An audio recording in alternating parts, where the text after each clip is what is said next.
시간이 되었습니다. 이 시간 우리 살아계신 하나님께 기도하시면서 주님께로 나아가겠습니다. 기도하겠습니다. 살아계시고 지금도 우리와 함께 하시는 하나님, 주께서 오늘도 살아계셔서 우리와 함께 하심을 감사드립니다. 이 시간 우리 가운데 역사하시고 거룩하신 하나님의 음성 들음으로 주님의 살아계심을 느낄 수 있는 귀한 예배의 시간 될 수 있도록 도와주시옵소서. 이 모든 영광은 주님의 것인 줄로 믿으며 예수님의 이름으로 기도드립니다. 아멘. 우리 찬송 190장 함께 찬송하시겠습니다.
들어진 예물을 위해서 기도하겠습니다.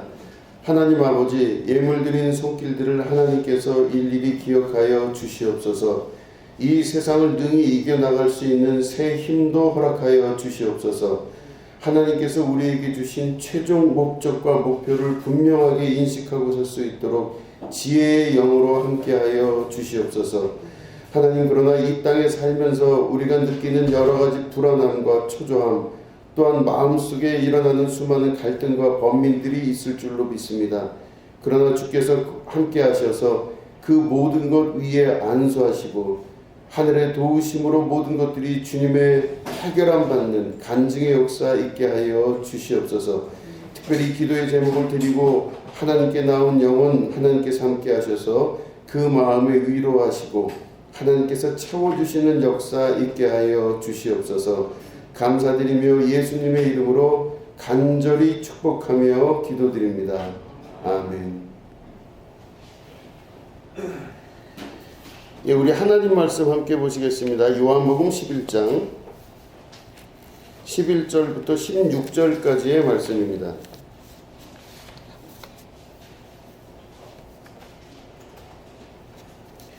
예, 요한복음 11장 11절부터 16절까지 말씀을 우리 함께 교독하도록 하겠습니다.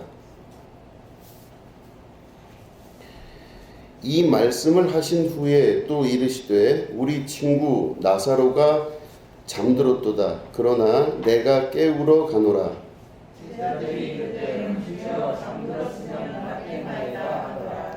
예수는 그의 죽음을 가리켜 말씀하신 것이나 그들은 잠들어 쉬는 것을 가리켜 말씀하신 줄 생각하는지라.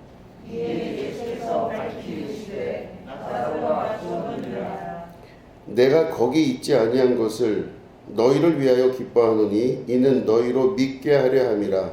그러나 그에게로 가자 하시니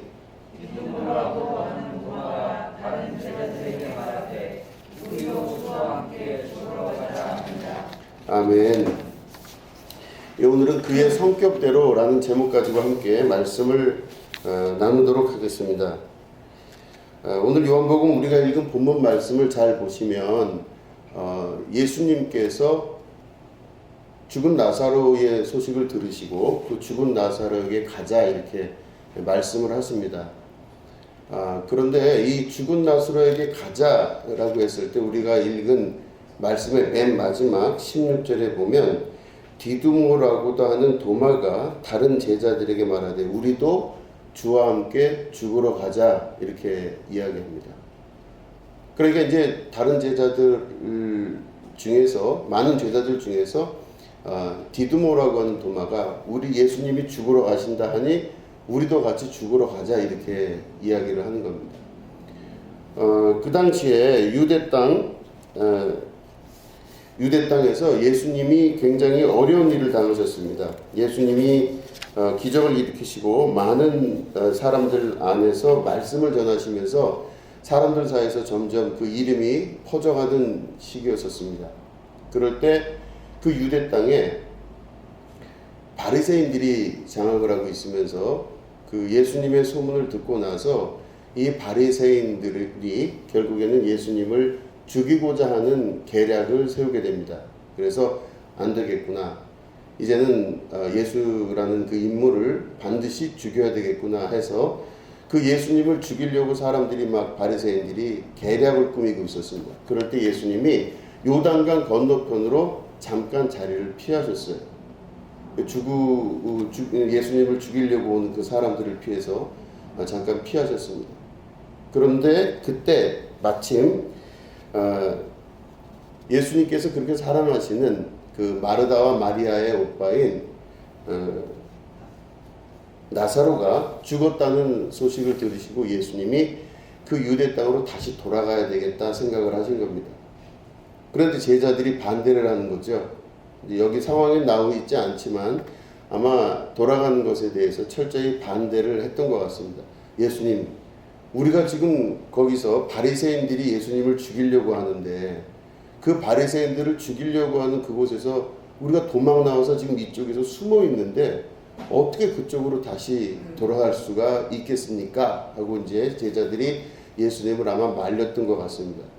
아무리 사랑하는 제자라 할지라도 그 제자의 죽음을 보고 그 죽으러 가는 곳에 다시 또 죽이려고 하는 곳에 예수님이 다시 가는 것은 있을 수가 없는 일입니다. 라고 이렇게 아마 이야기를 했던 것 같습니다. 그런데 오늘 말씀을 보면 디두모라고 하는 도마가 이렇게 얘기하죠. 우리도 주와 함께 죽으러 가자 이렇게 이야기해요. 자, 여러분 제가 상황을 말씀드렸는데 이 도마가 하는 이 이야기가 어떻게 들리십니까? 그래? 죽으러 가자 우리도. 예수님과 함께 죽으러 가자. 어떻게 들리세요? 의리 있어 보이세요? 아니면 막 나가는 것 같으세요? 이 두 가지 의견이 성서학자들 사이에서 계속 양분돼서 나오는 이야기입니다. 한쪽에서는 뭐라고 이야기하냐면 이 도마는 굉장히 의리가 있구나.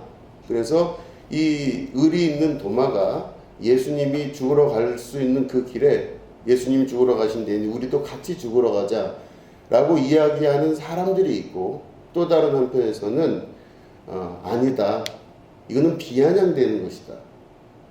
죽으러 가는 곳에 우리도 죽으러 가자 그러면 예수님은 자기만 죽는 게 아니라 다른 사람들도 같이 죽이려고 하는구나. 그래, 한번 해봅시다 라고 이야기하는, 비아냥거린다고 하는 그 두 번째 이야기도 있습니다. 그런데 많은 성서학자들이 대부분 두 번째 것으로 이 디두모 도마의 성격을 결정을 해버리게 됩니다.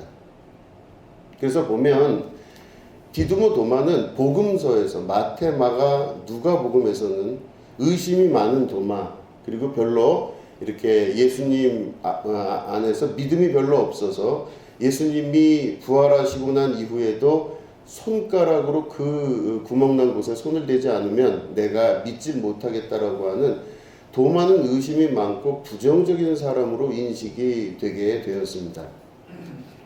그래서 우리가 알고 있는 2000년의 역사를 통틀어서 도마라고 하는 한 사람은 굉장히 부정적이고, 때로는 조금 전에 말씀드린 대로 예수님이 죽으러 가신 데니 우리도 죽으러 갑시다 라고 이렇게 비아냥된 듯한 느낌, 다시 말해 되게 염세적이고 그리고 충동적이며 사실적인 현실의 삶을 살아가는 사람으로 인식이 되어 버렸습니다.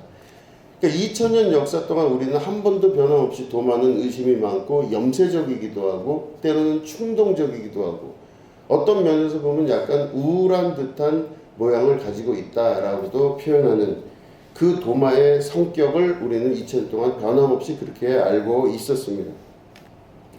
당연히 그럴 수밖에 없었던 것이 우리가 도마에 대해서 알 수 있는 자료가 그다지가 많지가 않았던 것입니다.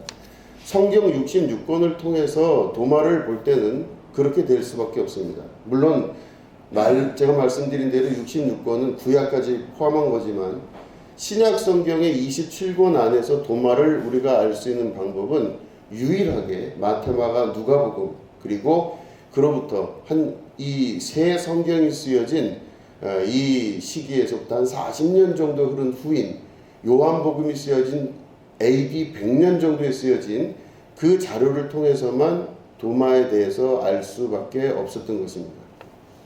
그래서 대부분 우리는 도마를 지금 말씀드린 대로 부정적이고 염세적이고 때로는 충동적이고 의심이 많으며 믿음이 없는 사람이다 이렇게 알고 있습니다.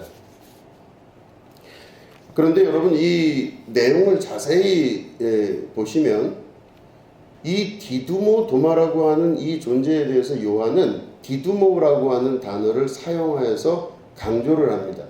디두모라고 하는 이 단어는 아람어입니다. 근데 이 디두모가 헬라어로 변하면 도마라고 하는 이름입니다. 결국엔 디두모와 도마가 같은 단어라 볼 수 있습니다. 이 디두모라고 하는 아람어의 원뜻은 쌍둥이라고 하는 뜻입니다. 도마는 쌍둥이입니다.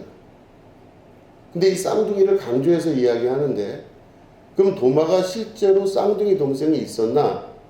그거는 자료가 분명하지가 않습니다. 그렇기 때문에 도마가 실제로 쌍둥이였을 가능성에 대해서는 어떤 자료도 제대로 그 정보를 제공하지를 않고 있습니다. 그런데 이 도마가 쌍둥이라는 별명을 가지게 된 그 이유가 무엇일까라고 여러 문서에서 추정을 하게 됩니다. 특별히 헤르몬서라고 하는 고대의 그 사회문서의 근처에서 나왔던 많은 자료들을 뒤져보면은 이 디두모 도마라고 하는 이 쌍둥이라고 하는 별명은 제자들이 도마에게 붙여준 별명이라고 볼 수가 있습니다. 실제로 쌍둥이였기 때문에 쌍둥이가 아니라 별명이라는 말입니다. 그 별명은 도대체 누가 누구를 어떻게 쌍둥이처럼 닮았을까 봤을 때 이 도마가 예수님과 쌍둥이처럼 닮았다라고 사람들은 현재 알고 있습니다.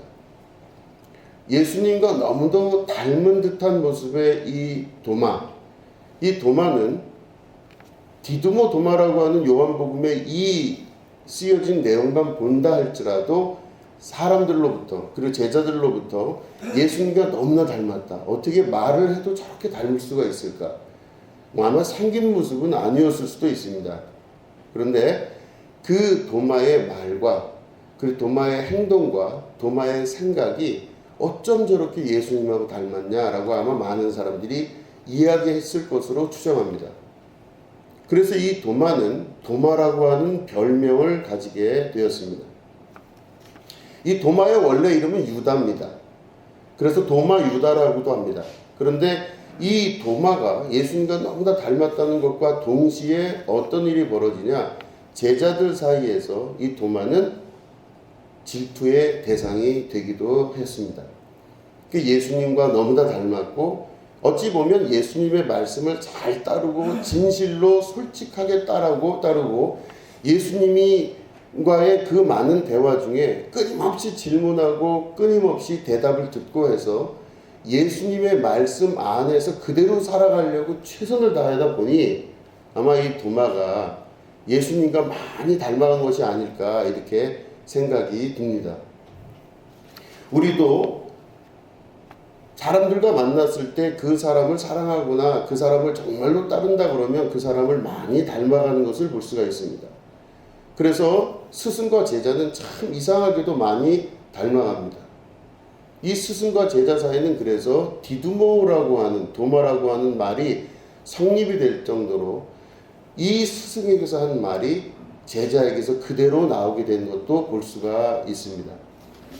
많은 부분 닮아갔던 이 도마, 제자들로부터 많은 부분 질투와 질시를 받았던 이 도마는 여러 경로를 통해서 그 내용들이 내려올 때 바로 질투의 대상이기 때문에 부정적인 내용으로 많이 쓰여집니다. 그런데 우리가 이 성경 마태마가 누가복음과 요한복음 같은 신약성경 27권이 정경으로 정해진 그 때가 대략 AD 313년 콘스탄티누스 황제 그 이후에 한 390년 정도 되는 시기 때 바로 정경으로 굳혀지게 됩니다. 로마의 국교로 기독교가 인정이 되고 그 이후에 정경화 작업이 계속 이루어지면서 이 정경화 작업에서 맨 마지막에 결정됐던 것이 바로 요한계시록이고, 그래서 신약 27권이 정경으로 만들어지게 되고 그 이후에 27권 이외에 나머지 많은 성경들이 이제는 이단이다 혹은 외경이다 해서 불에 태워지거나 혹은 그 당시에 가지고 있었던 그 성경을 가지고 있었던 사람들이 죽임을 당하거나 하는 일을 하면서 로마 전체의 기독교가 공적인 기독교 그리고 국교화된 기독교로 자리를 잡게 됩니다. 그럴 때 이 나머지 27권, 우리가 지금 읽고 있는 성경의 27권의 내용은 로마의 정치와 정권에 아주 도움이 될 만한 성경들로 결론을 맺게 됩니다. 그래서 그 전에 있었던 많은 성경들이 분서갱유라고 그러죠. 다 찢겨지게 되고 불이 타게 되고 그러면서 그 당시에 그 모든 성경들을 외경이나 위경이라고 했던 것들을 갖고 있던 사람들이 죽임을 당하게 된 일을 겪으면서 그때 많은 성경들이 사라지게 됩니다. 그리고 오로지 27권에 있는 신약 성경만 정경이라고 여겨지는 일이 벌어지게 되죠. 그 이후에 AD 4세기 이후부터 지금까지 성경의 역사는 계속 그런 줄 우리는 알고 있었습니다. 그런데 1945년에 이집트의 나그 함마디라는 곳에서 성경이 발견이 됩니다. 그 성경이 발견된 경위는 여러 번 제가 설교를 통해서 말씀을 드렸습니다. 양치기들이 양을 치다가 양이 도망간 걸 보고 그 동굴 안에서 쿰란이라고 하는 동굴 안에서 두루마기 문서를 발견하기도 하고, 혹은 어린 아이들이 또 이렇게 그 당시에는 이렇게 그 동굴 안쪽에 보면 이렇게 하얗게 생긴 돌들이 있는데 그 돌들을 깨서 부시면 농사를 할 때 이렇게 질소 비료 같은 걸로 쓸 수 있는 이제 그런 돈이 되는 것들이 있었대요. 그래서 그 하얀 돌들을 구하려고 돌아다녔던 아이들이 있었는데 그 아이들에 의해서 이 숨겨졌던 사회 문서들 혹은 나그 함마디에 있는 그런 모든 문서들이 새롭게 발견이 되었던 것입니다. 그때 나왔던 많은 문서들이 있는데 그게 바로 뭐냐면 도마행전, 도마복음서, 그리고 사도 바울의 기도, 야고보의 비밀 가르침, 야고보의 비밀에서 진리의 복음서, 부활론, 요한의 비밀 가르침, 뭐 이런 종류의 나간마디 문서들이 계속 발견이 되는데, 그때 1945년 이후에 발견된 그 당시에 나온 책들이 바로 도마행전과 도마복음서라고 하는 것입니다. 이게 그 나온 성경들을 가지고 이제 그 당시 그 성경이 곱트어로 쓰여져 있었는데, 곱트어로 쓰여져 있는 그 성경들을 해석하다 보니 우리가 알고 있던 도마가 의심도 많고 또 예수님 옆에서 부정적이고 염세적이고 또 충동적으로 인식하고 있었던 그 도마가 과연 그 도마일까? 라고 하는 의심을 낳을 정도로 이 도마의 모든 행적들이 드러나게 됐을 때 엄청난 충격이 신학계에 영향을 미치게 되었던 것입니다. 2000년 동안 교회의 모든 복음의 역사가 변화가 없었던 그때 우리는 1945년부터 1947년 사이에 발견됐던 그 성서들로 인해서 새로운 시대를 맞이하게 되었던 것입니다. 그게 바로 도마 복음이라고 하는 복음서와 도마가 어떻게 복음을 전하면서 일을 했냐 하는 도마 행전이라고 하는 부분들을 보면 그걸 통해 알 수가 있었던 것입니다. 교회의 방향과 목적이 어떠냐에 따라서, 그리고 그 역사가 어떠냐에 따라서 모든 성도들과 성직자들이 같은 방향을 향해 나아가게 됩니다. 우리가 살아왔던 2000년의 역사 동안 우리가 한 방향을 향해서 나아갔을 수도 있습니다. 그런데 우리가 이제는 그 나그한마디 문서라든가 쿰란에서 나왔던 많은 문서들을 다 접하고 나서 성경을 다시 한번 새롭게 해석해 볼 수 있는 그런 열정을 가지고 있어야만 될 줄로 믿습니다. 우리가 믿고 있는 믿음의 방식, 우리가 믿고 있는 믿음의 방향이 정말 제대로 된 믿음인가를 다시 한번 돌아볼 수 있어야만 되는 것이죠. 저는 한 7년 정도를 어떤 이제 공부 모임에 계속 나갑니다. 지금도 그 목사님과 함께 공부를 계속하고 있고, 그 7년 동안 공부를 하면서 그 모임에는 목사님들이 이제 들어왔다가 나갔다가 들어왔다 나갔다 이럽니다. 그래서 공부를 하는데 7년 동안 저는 한 번도 빠지지 않고 그 모임에 참석해서 지금까지도 계속 공부를 하고 있습니다. 열심히 공부를 했습니다. 그런데 그 모임을 보면서 제가 알게 된 게 바로 뭐냐면, 목사님들이 아마 들고 난 목사님들만 대략 한 150명 정도가 되지 않을까 싶습니다. 물론 감리교 목사는 저밖에 없었습니다. 대부분이 장로교 목사님들이에요. 그리고 유수의 큰 교회, 뭐 온누리교회라든가 뭐 충현교회라든가 이런 교회 목사님들이 들고 나면서 거기서 공부를 배우고 같이 공부를 하는 그런 모임이었습니다. 그런데 그 목사님들과 이제 같이 공부를 하면서 느끼게 된 것이 참 많습니다. 그 많은 목사님들이 거기 와서 공부를 하면서 열심히 공부를 하는 듯해 보였는데, 거기서 문제가 바로 뭐였냐면 그들이 왜 거기에 왔느냐라는 것입니다. 물론 저도 거기에 포함되어 있겠죠. 공부를 하러 갔는데 목적과 방향이 서로 달랐다는 것을 알기 시작했습니다. 거기 있는 목사님들은 공부를 하러 와서 왜 그 공부를 하느냐라고 하는 구체적인 질문이 들어가면 실제로는 그분들이 공부를 하는 이유는 목회에 도움을 받기 위해서 공부를 하는 겁니다. 그러니까 그 말은 열심히 하나님 말씀을 읽고 자료를 수집하고 또 공부하는 모든 목적과 이유가 목회에 도움이 되기 위해서 하는 겁니다. 그래서 교회를 부흥시키거나 성도들을 교육시키거나 하는 여러 가지 그 목적과 이유를 가지고 그곳에 나와서 공부를 합니다. 물론 그런 목적을 가진 목사님들이 오래 버티지는 못합니다. 대부분 와서 그냥 그 지식 같은 것들을 많이 알고 공부하고 난 다음에 뭐 짧으면 3개월, 길면은 1년, 뭐 더 긴 사람은 2, 3년 만에 공부를 마치고 다 그냥 가버립니다. 구체적인 차이가 뭘까, 저와의 차이가 뭘까 생각을 해보니까 저는 어떤 목회적인 도움을 받으려고 공부한 것 같지는 않았었어요. 그래서 깊은 고민을 하면서 결론을 내린 결과 저는 정말로 목이 말라서 가서 공부를 했습니다.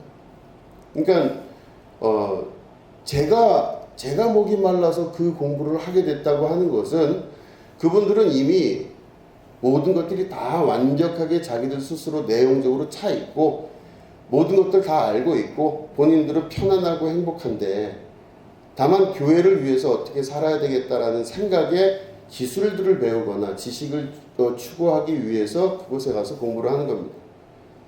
그렇기 때문에 본인들은 크게 변하지 않아도 된다는 겁니다.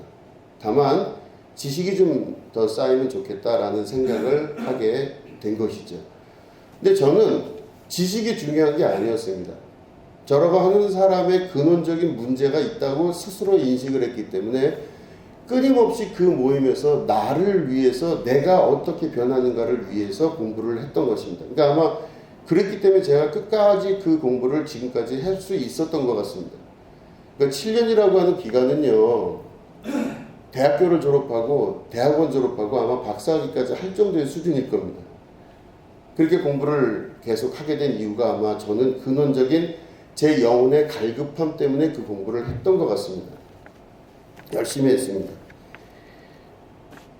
그런데 그러면서 그 사람들을 보게 되었을 때 다른 많은 목사님들을 보게 되었을 때 분명하게 알게 된 건 뭐냐면 그들은 자신을 변화시키려는 것이 구체적인 목표와 목적은 아니었던 것입니다. 그들은 지식을 알고 싶어 했고 그들은 자기의 변함이 중요한 것이 아니라 자기가 어떤 지혜와 지식을 가지고 교회를 운영할 수 있느냐의 문제에 아주 중차대한 문제를 제일 중요하게 봤던 것이죠. 그런데 이게 성경에서 보면 우리가 잘 알고 있는 내용과 크게 다르지가 않습니다.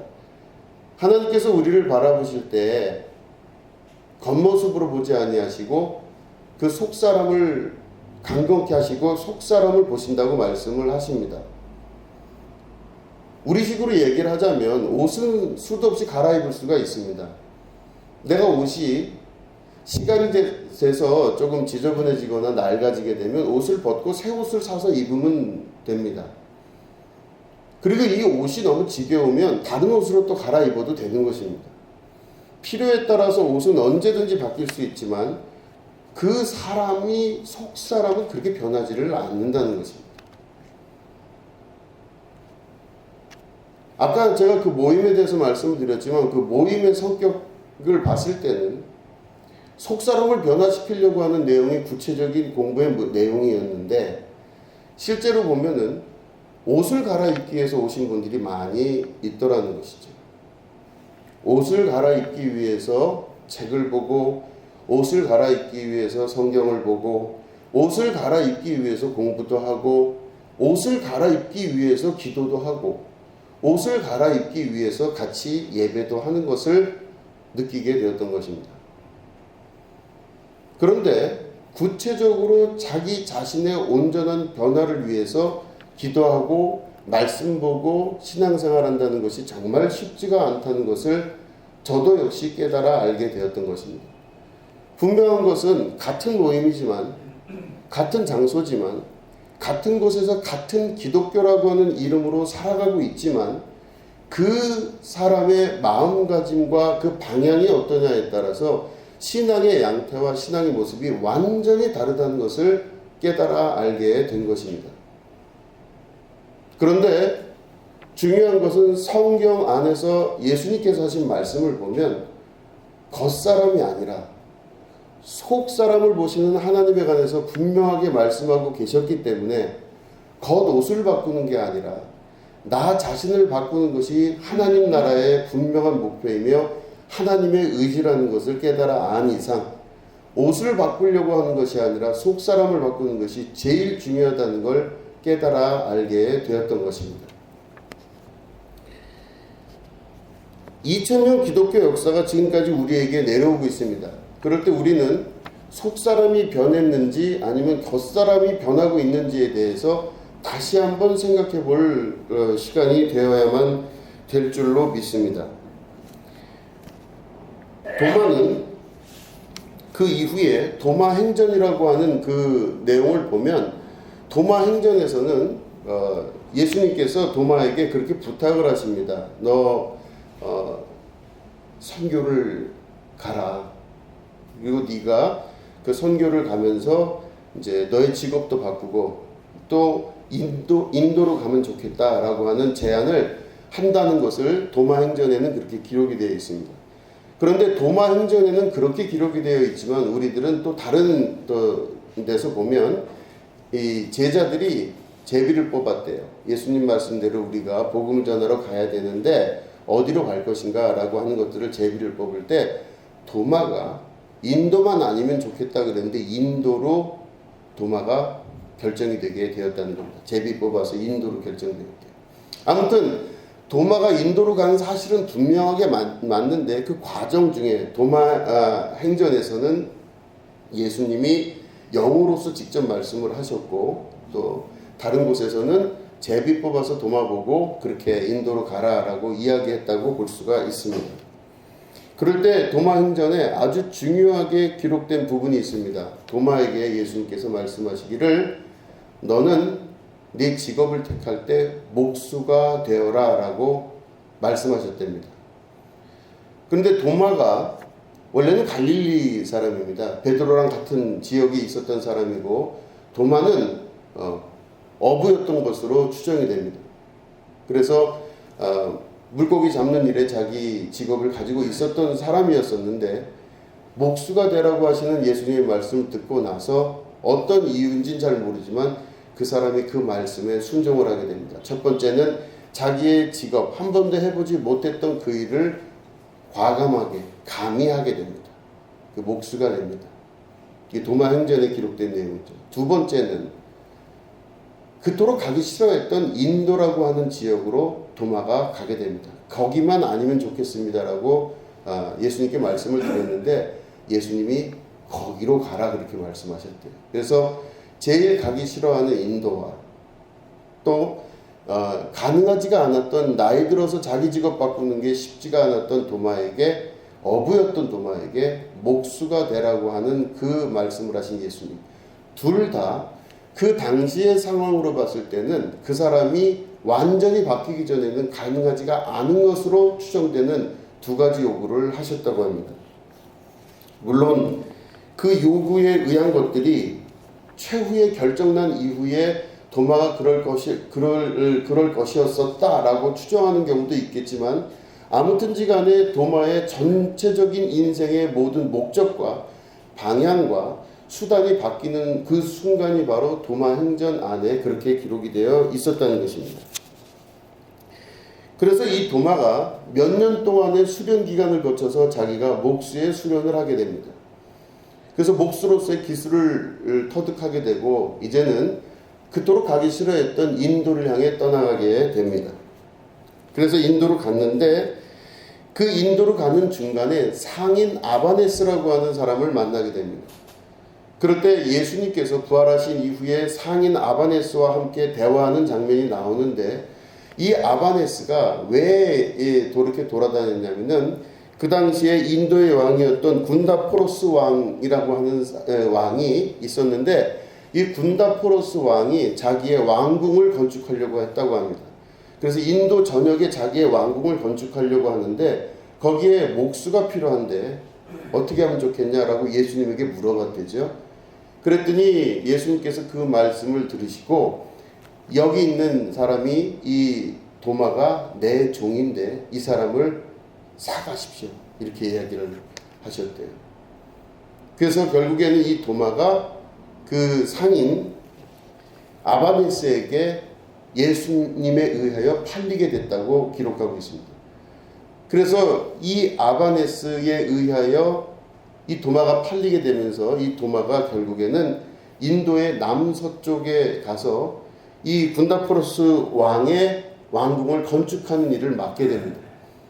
그럴 때 이 군다포로스 왕이 직접 내려와서 이 도마에게 엄청난 돈을 주면서 내가 언제 돌아올 테니 네가 이 궁을 좀 만들어 달라 이렇게 이야기를 합니다. 그래서 그 이야기를 듣고 도마가 알겠습니다 하고 가게 됩니다. 군다포로스 왕이 그로부터 2년 후에 자기가 명령을 내렸던 그 왕궁이 어떻게 지어졌나 그거를 보려고 시찰해 보려고 내려왔다고 합니다.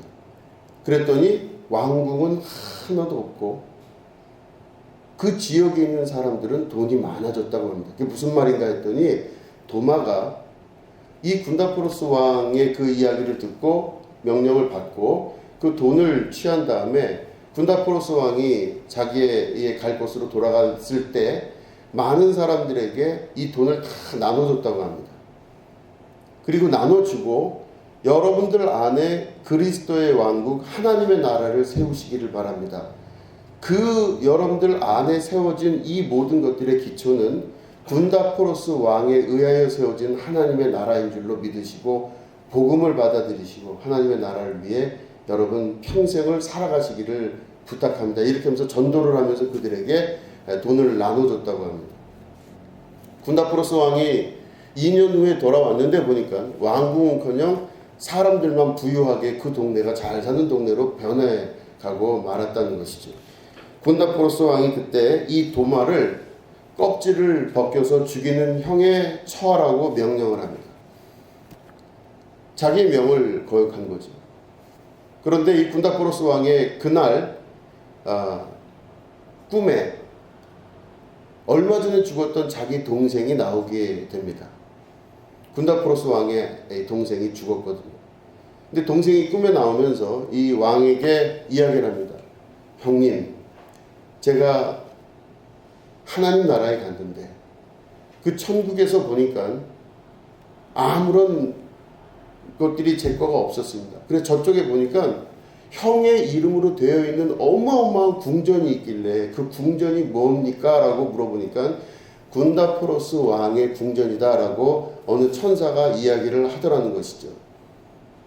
그럼 내 형의 궁전이면 제가 들어갈 수 있지 않겠습니까? 라고 들어가려고 했는데 아직 궁전은 지어졌는데 그 형이 이 궁전 문을 열지를 않았다 그러는 거예요. 그 형이 지금 이 현세에서 살면서 그 하늘나라에 지어진 왕궁을 열게 되기를 바란다. 네가 원한다면 너에게 그 형에게 말할 수 있는 기회를 주겠다라고 이야기했답니다. 그럴 때 이 군다포로스 왕의 동생이 그 형의 꿈에 나타나서 형, 그 문을 형이 직접 열어달라라고 이야기합니다. 군다포로스 왕이 그 껍질을 벗기라라고 명령을 내린 그 이후에 고민을 하기 시작합니다. 잠에서 깨서 이 꿈이 나에게 왜 일어났을까라고 생각을 하다가 여러 가지를 조합을 해보니 하나님의 나라는 이 땅에서 지어지는 그 왕궁보다 더 아름다운 왕궁이고 하나님의 나라는 진정한 주님의 궁전은 이 땅이 아니라 하나님 나라에 있는 거구나. 내가 이 땅에 살면서 변하는 것에 내 주안점을 두지 않고 낡아서 무너질 것들에 주안점을 두지 않고 하나님 나라에 그 모든 것들을 쌓는 것이 귀중한 일이구나 라고 생각을 하면서 그때 이 도마를 다시금 부릅니다. 그래서 도마가 만들었던 그 하나님 나라의 왕궁, 군다포로스 왕의 이름이 따여져 있는 그 왕궁이 바로 하나님 나라에 현재 지어지고 있는 진정한 왕궁이라는 것을 알고 이 도마에게 많은 돈을 하사를 하고 그곳에 교회를 세울 수 있도록 협력하고 그 자리를 떠났다고 합니다. 물론 이게 하나의 설이겠죠. 하나의 내려오는 이야기고 설일 수는 있지만 우리가 도마를 알 수 있는 아주 중요한 내용들이 그 속에 들어가 있었던 겁니다. 도마는 최소한 예수님의 말씀을 실제로 믿었던 사람입니다.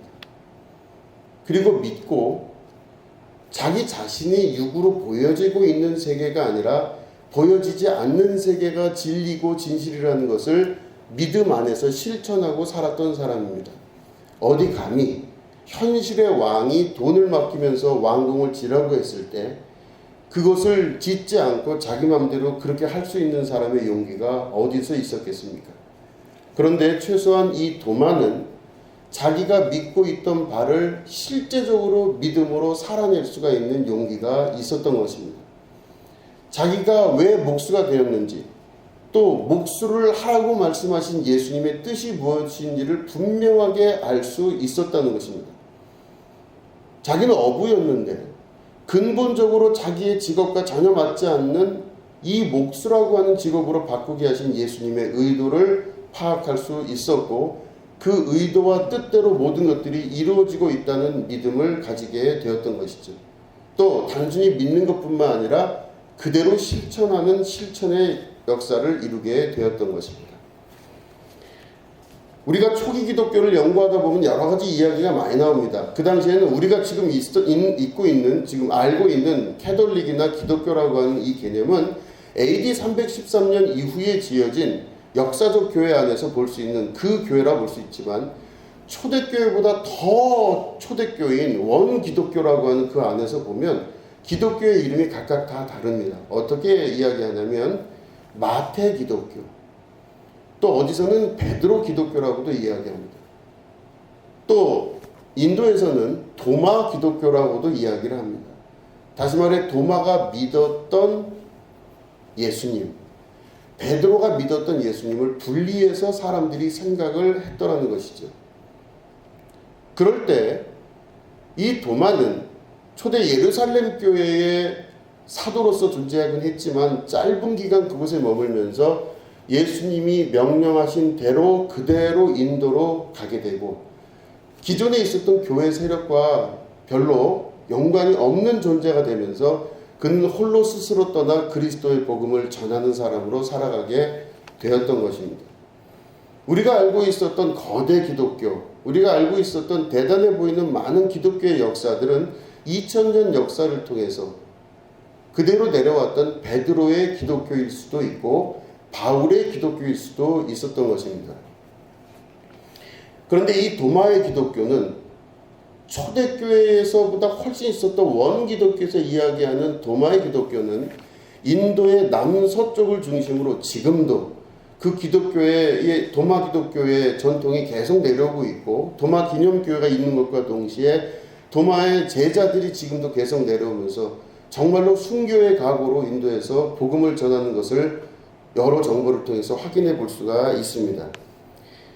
도마 기독교에 속한 많은 성직자들과 거기에 속한 성도들은요, 우리가 알고 있던 기독교와는 조금 다른 기독교를 살아가고 있습니다.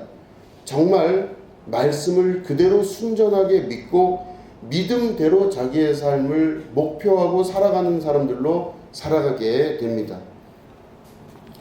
인도라고 하는 나라는 힌두 전통이 있었던 나라입니다. 힌두 전통의 많은 역사가 기독교 안에 섞여 들어오기도 하고 여러 가지 문화들이 교류를 하는 그런 것들이 있었는데, 도마의 기독교는 그대로 순수하게 유지가 됩니다. 인도는 지금 힌두교가 아니라 거의 90% 이슬람교라고 볼 수가 있습니다. 인도의 대부분은 거의 다 이슬람교입니다. 그런데 힌두 전통을 기초로 해서 이슬람 종교가 인도 전역을 장악하고 있었지만, 그 모든 역사의 혼재 속에 남아있을 수 있었던 그 인도 서남부 쪽에 있는 도마 기독교는 지금까지 순전한 기독교로서 믿음의 역사를 잘 이루는 것을 볼 수가 있습니다.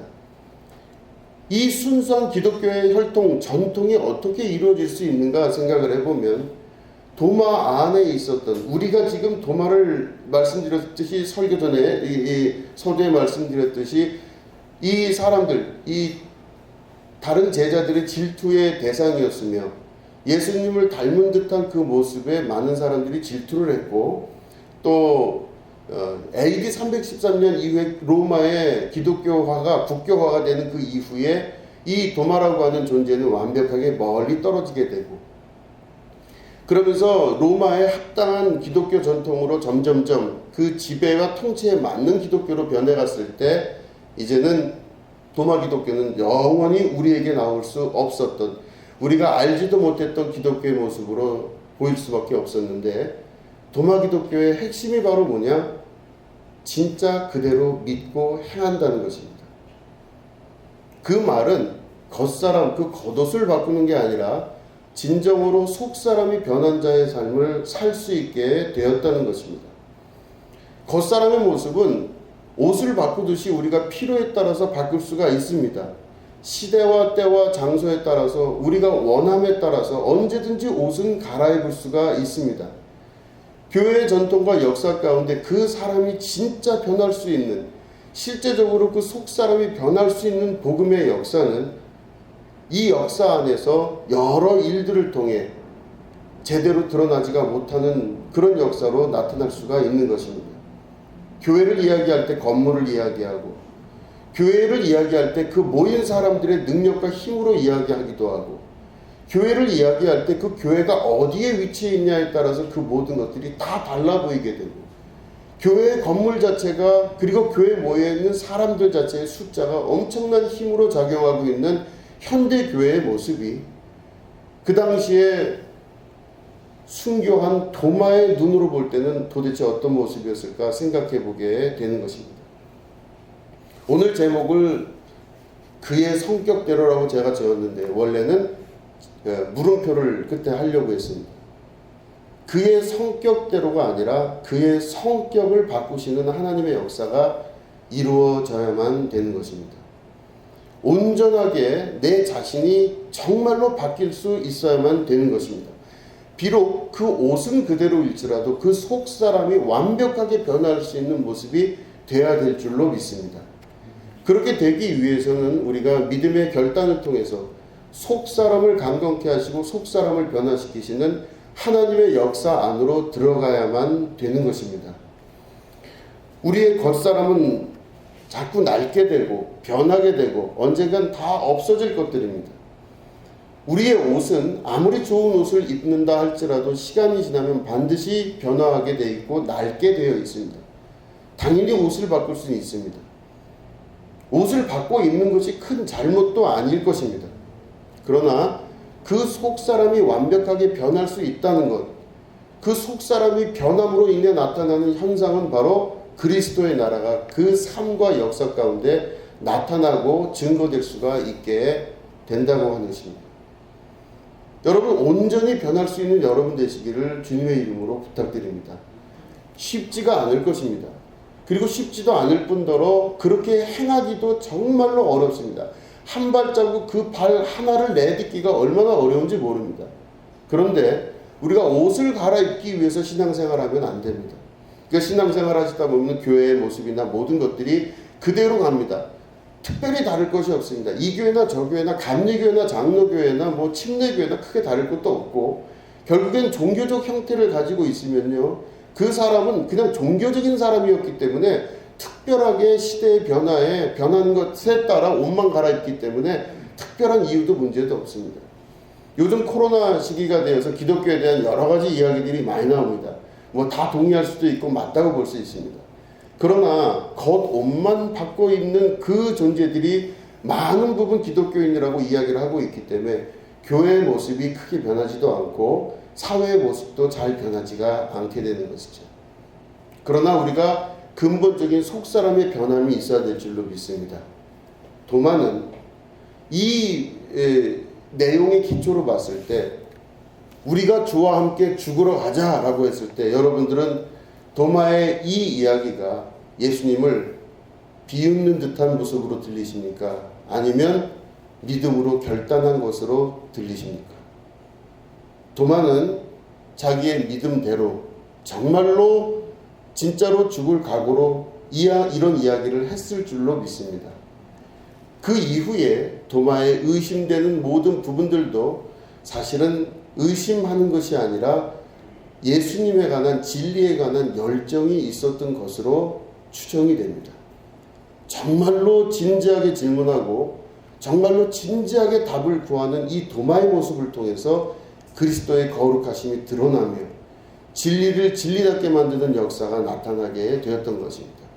끊임없는 질문과 정말로 집요한 질문을 통해 나타날 수 있는 내 안의 확신, 이런 것들이 교회의 역사를 바꾸고 내 인생과 삶을 변화시켜 나가시는 하나님의 뜻이라는 것을 우리가 깨달아 알 수 있어야만 되는 것이죠. 시간이 지나면 언젠가 변하게 되고 자기의 본성들이 다 드러나게 됩니다. 시간이 지나면 예쁜 옷도 낡게 되고 좋은 옷도 다 낡게 되는 것처럼 우리가 알고 있었던 선입견들과 모든 것들이 결국엔 시간이 지나면 내 안에 있는 것들이 다 낡아지고 내 속에 있는 것들이 밖으로 드러나게 되어 있습니다. 그 사람의 원래 모습이 드러나게 될 때 이 세상의 많은 것들이 정말로 지옥과 같은 모습으로 변해가게 되는 것이죠. 그러나 근본을 변화시키시고 속사람을 변화시키시는 하나님의 능력과 뜻이 우리 안에서 옷을 바꾸지 않고 속을 바꾸신다면 우리가 모든 게 오히려 드러나게 되었을 때 더 기뻐하고 감사하고 강건하고 축복의 거룩함이 드러나게 되는 은혜의 역사가 있을 줄로 믿습니다. 여러분, 속사람을 강건케 하시고 정말로 예수님의 말씀을 신실하게 믿으시고 믿음의 결단을 통하여서 믿는 대로 행할 수 있는 여러분 되시기를 주님의 이름으로 축원드립니다. 기도하겠습니다. 하나님 아버지, 감사합니다. 우리가 믿는 믿음대로 행하게 하시고 속사람이 강건케 하여 주시옵소서. 우리 안에 주께서 주시는 이 말씀 기억하며 겉사람이 아니라 속사람에게 신경 쓰며 속사람을 위하여 우리가 살아갈 수 있도록 도와주시옵소서. 낡고 점점 사라지는 것들을 위해서 우리가 평생을 살지 말게 하시고 변하지 아니하시는 거룩한 하나님의 말씀, 변하지 아니하시는 진리이신 그리스도가 내 안에서 함께하며 내 속사람이 강건케 되고 점점점 장성한 분량의 믿음에 이르는 축복의 자녀들이 될 수 있도록 우리의 속사람을 강건케 하여 주시옵소서. 지금은 우리 구주 예수 그리스도의 은혜와 하나님 아버지의 지극하고 무궁하신 사랑과 성령님의 감화감 운동 축복교통 역사하심이 오늘 예배를 드리고 돌아가는 주님의 거룩한 백성들 위에 지금부터 영원히 함께 하옵시기를 간절히 축원하옵나이다. 아멘.